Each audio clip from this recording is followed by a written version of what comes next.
बाबा विश्वनाथ की नगरी काशी यानी कि वाराणसी में महोत्सव का दौर चल रहा है। काशी विश्वनाथ कॉरिडोर का शुभारंभ भी हो गया है और तमाम विकास के काम चल रहे हैं।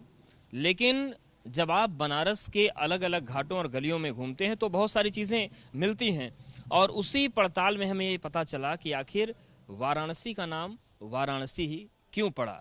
तो चलिए वो हम आपको बताते हैं, लेकिन उसका कारण क्या है, वो स्थान कहाँ है, पहले आप मंदिर देख लीजिए। यही वो मंदिर है जो वाराणसी नाम का जो शब्द उत्पन्न हुआ उसका कारण माना जाता है। और ये मंदिर है असी संगमेश्वर महादेव का। तो जान लेते हैं कि आखिर क्या इनका संबंध है वाराणसी से। ये बताएं पुजारी जी कि ये महादेव जो हैं और इस शहर के नाम से क्या संबंध है। शहर के नाम से समझ कि 80 यहीं तक है।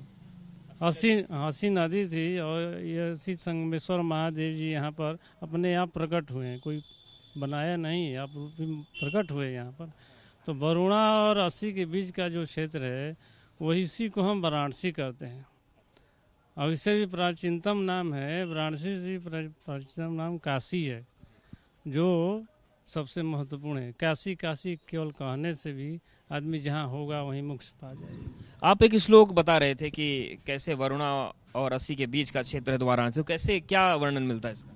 वर्णन आप मार्कंडे स्मृति में जाएंगे, मार्कंडे भागवत में जाएंगे, पुराण में जाएंगे तो वहाँ, और ब्रह्म वैवर्त पुराण में जाएंगे तो वहाँ आपको कंटकाग्रे असति में सर्वदा इत्यादि श्लोकों का उल्लेख में आपको मिलेगा। 80 वरुणों और मध्य, 80 और वरुणा के मध्य में निवास करता है वाराणसी। और इसका प्राचीनता नाम काश्यते प्रकाशित ऐसा काशी।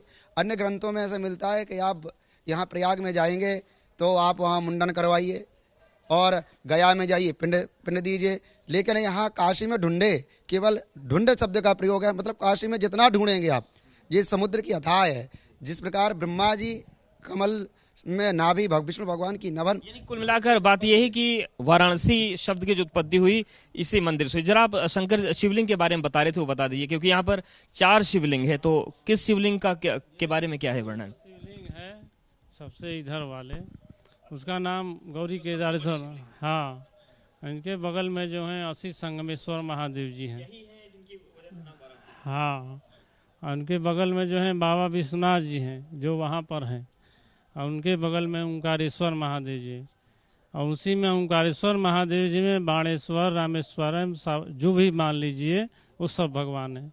ये मंदिर की इतनी महिमा ऊंची है कि विश्व में जितने तीर्थ हैं 80 संगम तीर्थ के 16वें भाग के बराबर नहीं है। यही सबसे महत्वपूर्ण यहाँ की, यानी कि पुराण ये कहते हैं कि अगर आपने यहाँ आ गए तो सारे तीर्थ आपके हो जाते हैं और सारे ज्योतिर्लिंग का फल मिल जाता है। कहीं जाने की आवश्यकता नहीं है, यहाँ 100% फल है। बिल्कुल। तो देखिए ये 80 संगमेश्वर महादेव का मंदिर है और माना जाता है कि वरुणा और 80 नदी के मिलन का ये भाग है, यहीं पर भगवान शिव विराजमान है। और इसी वजह से इस शहर का नाम, जो काशी प्राचीन नाम था, उसका नाम वाराणसी पड़ा। और उसी वाराणसी के ये देव हैं 80 संगमेश्वर महादेव। तो ये इसके पीछे का कारण है पौराणिक, जिसकी वजह से वाराणसी के नाम से ये शहर जाना जाता है। सुनील के साथ अवधेश, एबीपी गंगा, वाराणसी।